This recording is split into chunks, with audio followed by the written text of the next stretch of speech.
ये ध्यानस्थितश्चैव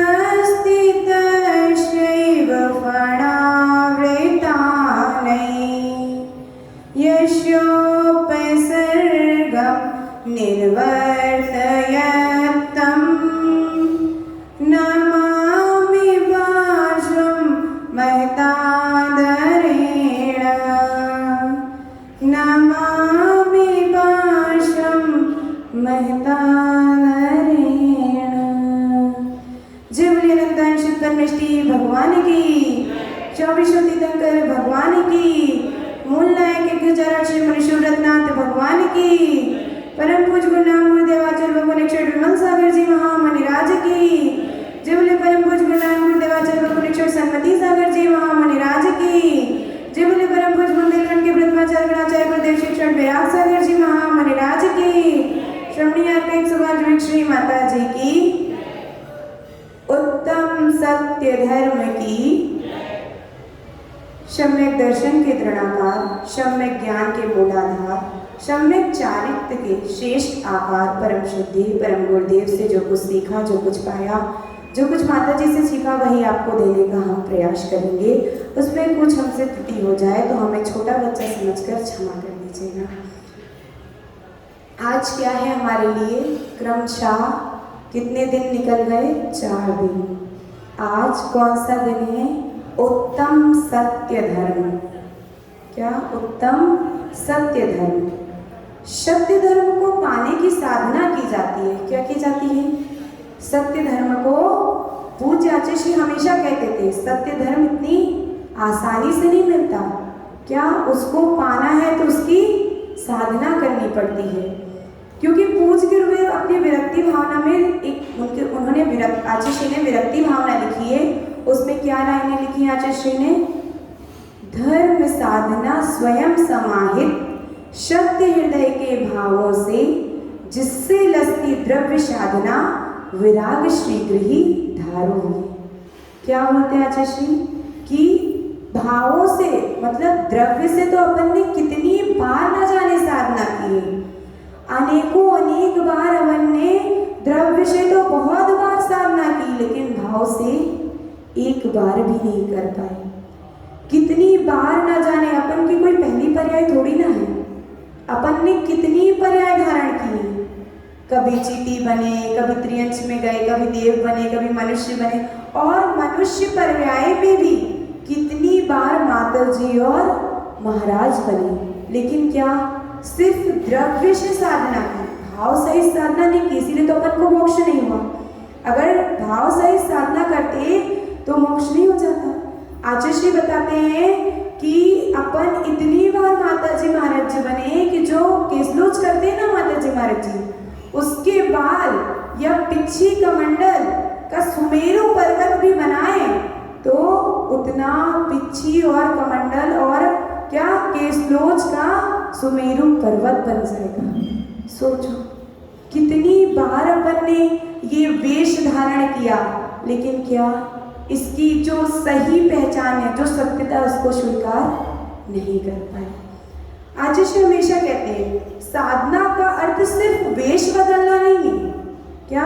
सिर्फ साधना का अर्थ क्या नहीं है? सिर्फ वेश बदलना नहीं है कि ठीक है कोई कहे कि हाँ भैया माता जी महाराज जी बन जाओ तो 56 भोग मिलते हैं खाने को, है ना, अच्छे 56 भोग मिलते हैं तो अच्छी बात है, घर बार छोड़ो, सब आराम से रहेंगे, कुछ करना धरना नहीं है, तो क्या वेश धारण करो? नहीं, वेश के साथ साथ क्या भाव भी तो होने चाहिए, तभी तो अपनी परिणति में कुछ परिवर्तन आएगा। नहीं तो क्या? कुछ भी नहीं हो सकता। भाव्यम न भावेमी अभाव्यम भावेमी। अनादिकाल से जो राग द्वेष की भावना भाई है, अब हमको क्या करना है? अब हमको भूलना है। राग द्वेष किया तभी तो द्रव्य से साधना तो की, लेकिन उसका क्या परिणाम नहीं मिल पाया अपन को, क्योंकि क्या था? राग द्वेष किया अपन ने। अगर राग द्वेष रहित करते तो क्या उसका परिणाम मिलता अपन को, और जो अपना आत्मा का स्वरूप है उसकी क्या प्राप्ति हो जाती। क्या कह रहे हैं कि अनादिकाल से अब तक हमने संयम तो कई बार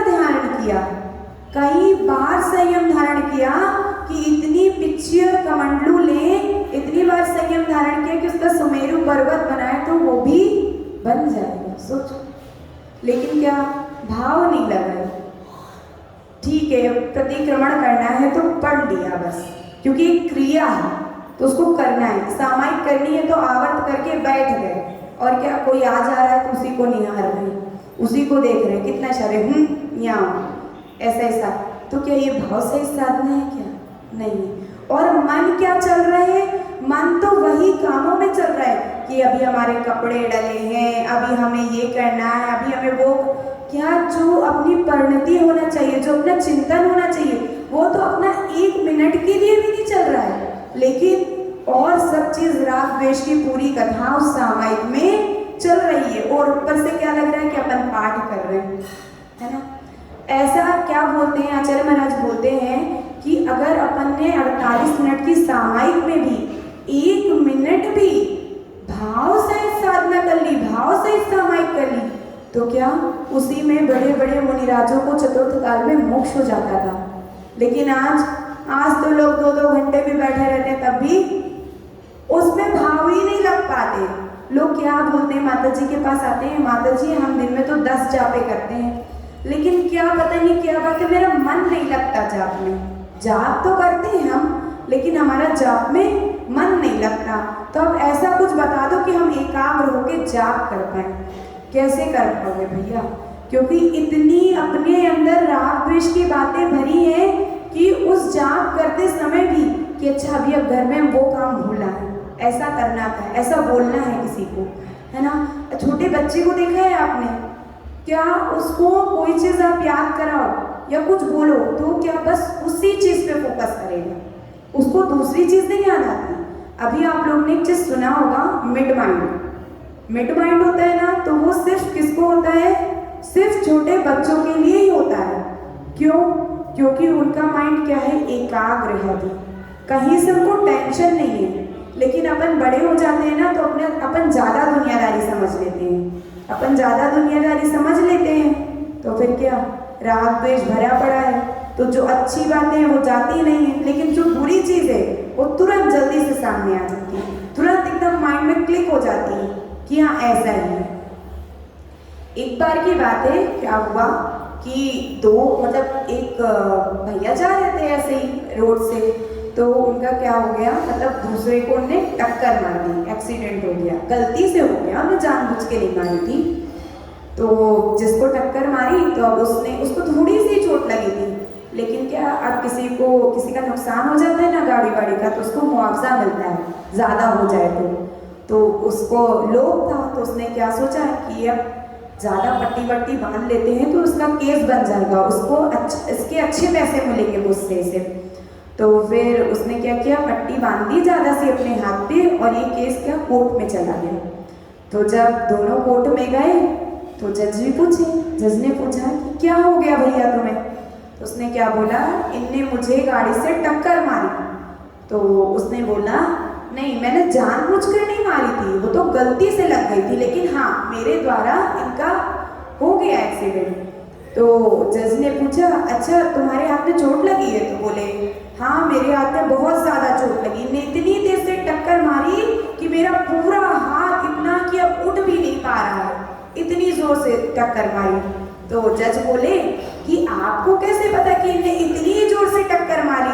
तो बोले कि पहला मेरा हाथ इतना उठता था, अब बिल्कुल भी नहीं उठा रहा है। तो जज बोले कितना उठता था? तो उसने क्या किया, अपना हाथ ऐसे उठा के दिखा दिया। तो क्या हुआ, सत्य सामने आ गया कि उसको तो कोई चोट लगी ही नहीं है। तो क्या कहते हैं कि लोभ में किया गया झूठ, लेकिन सत्य तो सत्य है, वो हमेशा सामने आ ही जाता है। कितना ही अपन लोग प्रलोभन में झूठ बोले, लेकिन वो झूठ टिक नहीं पाता। अभी आपको माता जी ने ना कल आपको बताया था ना कि अपन को पीरियड्स में 3 दिन का सूतक मानना चाहिए, अशुद्धि में 3 दिन नहीं छूना चाहिए। तो क्या आजकल के लोग क्या बोलते हैं, जो आजकल की जनरेशन है वो क्या बोलती है, इसका प्रूफ दो कि ऐसा कुछ नहीं होता। क्योंकि आजकल तो टीवी मोबाइल्स में इतने सारे ऐड आ गए हैं कि क्या हेल्दी होने की निशानी है। ये माना कि ये नेचुरल है स्त्री पर्याय में, लेकिन इसका जो बड़े बड़े आचार्यों ने अपने शास्त्र में जो सूतक आया है उसको अपन को पालन करना ही चाहिए। क्यों करना चाहिए? अब वो बोलते हैं रीजन दो आप, क्या होता है इससे। तो आप देख सकते हो, मतलब अपन तो जीव हैं, पुद्गल के लिए भी आप देख सकते हो क्या बोला जाता है, जो 3 दिन महिला शुद्धि से होती है उनके लिए बड़ी, पापड़, अचार, इन सब से क्या उनको दूर रखा जाता है। क्यों? वो छू लेते हैं तो क्या हो जाते हैं, खराब हो जाते हैं। तो क्या, और ऐसे नॉर्मल डेज में छुए तो खराब होते हैं क्या? नहीं होते। तो प्रूफ हो गया ना ये चीज कि उस टाइम में ही ऐसी आपके शरीर से कुछ रेसेस, कुछ ऑरा बन रहा है आपका, जिससे क्या, जिससे पुद्गल चीजें ही खराब हो रही है। तो जीव के ऊपर क्या उसका असर नहीं पड़ेगा? पड़ेगा। लेकिन आजकल के लोग तो इसका मतलब इसके बारे में किसी से कुछ बोलो कुछ नहीं होता। ये सब तो पुराने जमाने की बात है, रूढ़िवादी लोग ऐसा करते थे। रूढ़िवादी मान्यताएं क्या, आज भी आप इस चीज का प्रैक्टिकल करके देख सकते हो कि आप अचार रख दो और उनकी छूने की बात तो बहुत दूर की है, अगर उनकी परछाई भी पड़ जाए उस पे तो क्या वो वस्तु खराब हो जाएगी। जब पुद्गल चीज पे इतना असर पड़ सकता है तो जीव पे उसका कितना असर पड़ेगा। अपन तो जीव हैं, अपने लिए बना रहे हैं, खिला रहे हैं, आ रहे हैं, जा रहे हैं, छू रहे, कितना असर पड़ेगा इस चीज का अपने लिए। मतलब लोग बोलते हैं ना कि कुछ भी नहीं, मतलब ये इसलिए घटित किया कि ये भी एक प्रकार का सत्य है जो अपने शास्त्रों में कहा गया, लेकिन आजकल की जनरेशन उसको फॉलो नहीं करना चाहती। आचार्य हमेशा बोलते थे, जहां जिज्ञासा है वहां सत्य का द्वार खुला रहता है। क्या बोलते थे? जहां जिज्ञासा है वहां सत्य का द्वार खुला रहता है, लेकिन जहां संदेह है वहां सत्य के द्वार हमेशा के लिए बंद हो जाते हैं। अगर घर में मिठास ना हो तो चींटियां भी आती हैं क्या? नहीं आती। घर में अगर मिठास ना हो तो चींटियां भी नहीं आती। तो अगर आपकी बाड़ी में मिठास नहीं हो तो हिचकियां भी नहीं आती हैं क्या? जब बाड़ी में मिठास होगी, जब आप अपना प्रेम व्यवहार रखोगे तो ही तो लोग आपको याद करेंगे ना, तभी तो आपको हिचकी आएगी। तो क्या प्रेम व्यवहार भी रखना बहुत जरूरी है। जब आप एक दूसरे की सहायता करोगे तभी तो लोग आपकी सहायता करेंगे ना। वाड़ी में मिठास होना, लोग बोलते क्या है कि ये हमारी बात नहीं सुनते, ये हमारी सुनते नहीं। लेकिन आप किसी से प्रेम से 2 शब्द बोल के देखो, वो आपका फैन हो जाएगा। क्या? आपका फैन हो जाएगा। जो आप उससे डांट कर मार के नहीं करवा सकते, वो आप उससे क्या प्रेम से करवा सकती हो। सिर्फ प्रेम के 2 शब्द बोलकर करवा सकती हो। दुनिया वाले क्या बोलते हैं कि सत्य का कोई साथ नहीं देता। क्या बोलते हैं? सत्य का कोई साथ नहीं देता, लेकिन सत्य जिसके साथ होता है उसका भगवान साथ देते हैं। सत्य को कितना भी आप छिपा लो, कितना भी लोग प्रलोभन में आप उसको छिपा लो, लेकिन एक ना एक दिन वो सामने आ ही जाता है। और दूसरों से नहीं, आप खुद ही स्वीकार कर लोगे कि हमने ऐसा किया। ऐसी परिस्थिति बनेगी कि आप क्या खुद ही कह दोगे कि हमने स्वीकार किया। गांधी जी के भी इस पे पहले क्या विचार थे कि गॉड इज ट्रुथ। क्या पहले गांधी जी का ऐसा विचार था कि गॉड इज ट्रुथ, भगवान सत्य है। लेकिन जब उनका ज्ञान बढ़ा, जब उनका अध्ययन बढ़ा, तो उनके क्या विचार चेंज हुए कि ट्रुथ इज गॉड। क्या? सत्य ही भगवान है। सत्य है तो अपने पास सब चीज है, और सत्य नहीं है तो फिर क्या, कितने दिन आप रह सकते, कितने भी दिन। एक बार ऐसे ही एक मतलब महाराज की कहानी आती है। एक चोर था और महाराज, तो चोर रोज चोरी करता था। तो महाराज जी के पास गया, तो महाराज जी से सब लोग बोलते थे कि ये रोज चोरी करता है, किसी ना किसी के घर में ये लूटता है वो लूटता है। तो एक दिन वो महाराज जी के दर्शन करने गया, तो महाराज जी ने उससे क्या बोला कि तुम चोरी का त्याग कर दो। तो उसने क्या बोला, नहीं मैं चोरी का त्याग नहीं कर सकता। तो महाराज जी ने बोले आप कुछ और नियम दे दो, मैं ले लूंगा, लेकिन मैं चोरी का त्याग नहीं कर सकता, वो मेरा धंधा है, अगर मैं वो नहीं करूंगा तो अपना पेट कैसे पालूंगा, अपने बच्चों का पेट कैसे पालूंगा। तो महाराज जी ने बोले ठीक है, तुम ऐसा नियम ले लो कि तुम कभी झूठ नहीं बोलोगे। तो उसने क्या बोला, ठीक है, मेरा नियम है आज से कि मैं कभी झूठ नहीं बोलूंगा। तो वो राजा के दरबार में गया, राजा के महल में चोरी करने। तो उसने चोरी कर ली। फिर जब वो वापस आ रहा था तो उनके सिपाहियों ने उसको देख लिया, पकड़ लिया। तो उसने बोला क्यों, यहाँ क्या करने आए थे? तो उसने बोला मैं चोर हूँ। तो कोई भी स्वाभाविक बात है, कोई ये बोले खुद ही से कि मैं चोर हूँ तो क्या उसकी बात में कोई विश्वास करेगा? तो उसको उन सिपाहियों ने जाने दिया कि लगता है कोई पागल है, इसका दिमाग ठीक नहीं है, जाने दिया। लेकिन क्या जब महल में चेक किया तो सामान गायब था। दूसरे दिन फिर वो चोरी करने आया राजा के महल में। फिर सिपाहियों ने उसको पकड़ा और क्या बोला कि तुम कौन हो? तो उसने बोला मैं चोर हूँ। तो उसको पकड़ के क्या राजा के पास ले गए। तो राजा ने क्या उससे पूछा कि क्या तुमने वाकई में चोरी की है? तो उसने बोला हाँ मैंने चोरी की है, मैं चोर हूँ। तो उसने बोला तुमने सामान चुराया महल का, कल भी चुराया था? तो उसने बोला हाँ मैंने चुराया है। उसने सत्य सत्य बोल दिया। तो उसने बोला क्यों चुराया? तो उसने बोला कि मेरे पास, मैं बहुत गरीब हूँ, मेरे पास इतना धन पैसा नहीं है कि मैं अपने परिवार का लालन पालन कर सकूँ, इसलिए मैं चोरी करता हूँ। तो उसने बोला कि तुम्हें भय नहीं लगा कि तुम चोर हो, तुम बता दोगे मुझे तो मैं तुम्हें इतनी बड़ी सजा दूंगा, देश से भी निकाल सकता हूँ? तो उसने बोला नहीं, मैंने महाराज जी से क्या नियम लिया है, दिगंबर गुरु से, निर्ग्रंथ गुरु से नियम लिया है कि मैं इस चीज का नियम है कि मैं झूठ कभी नहीं बोलूंगा। तो उस बात से उसकी राजा इतने प्रसन्न हुए कि उसको उसकी अपनी आही क्या काम पे रख लिया। उन्होंने क्या किया, काम पे रख लिया। तो देखो सत्य कितना मतलब विजयी है। चोर को भी क्या आय दिला दी उसकी, उसके घर का लालन पालन करने का श्रोत्र दिला दिया। लोग बोलते हैं कि झूठ बोले बगैर कुछ होता नहीं। सोचो, झूठ बोले बगैर कुछ होता नहीं है कि सत्य बोलने से ही सब कुछ होता है। सत्य बोलने से ही क्या सब कुछ होता है। क्योंकि जो सच्ची साधना करते हैं ना, जो सत्य के साथ रहते हैं, सच्ची साधना करते हैं, भले ही उनके लिए बहुत सारी आपत्ति और विपत्ति आए, लेकिन क्या सब कष्ट उनने आराम से झेल लिए ना, सत्य को साथ में रखे तो विपदाएं भी क्या कुछ समय तक रहती हैं, फिर क्या सब कुछ सही हो जाता है। लेकिन जो झूठ का साथ देते हैं, जो मायाचारी करते हैं, वो क्या करते हैं, उनके साथ कोई होता है क्या? कोई नहीं होता। कुछ समय के लिए तो उनकी बहुत यशा कीर्ति लाभ पूजा हो सकती है, लेकिन ज़्यादा समय तक वो टिक नहीं पाती, ज़्यादा समय तक क्या वो रह नहीं पाती, उसका सच सामने आ ही जाता है। तो अपन को सत्य धर्म से क्या समझना चाहिए कि अपन कैसी भी परिस्थिति में हो, कुछ भी हो, लेकिन हमेशा अपन को सत्य के साथ ही रहना चाहिए। सत्य अगर अपने साथ है तो अपने साथ बहुत बड़ी इमारत खड़ी है।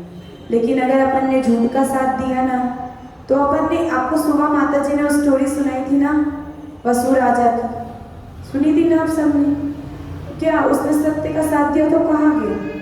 साथ में नरक, नरक जाना पड़ा ना।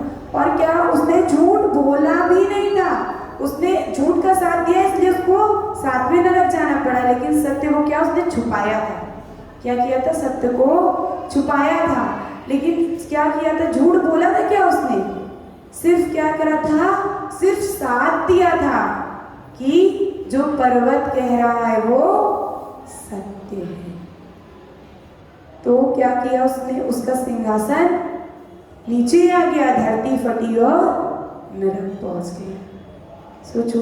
और अपन तो बात बात में ही झूठ बोल जाते हैं, थोड़ी सी बात भी झूठ बोल दिया।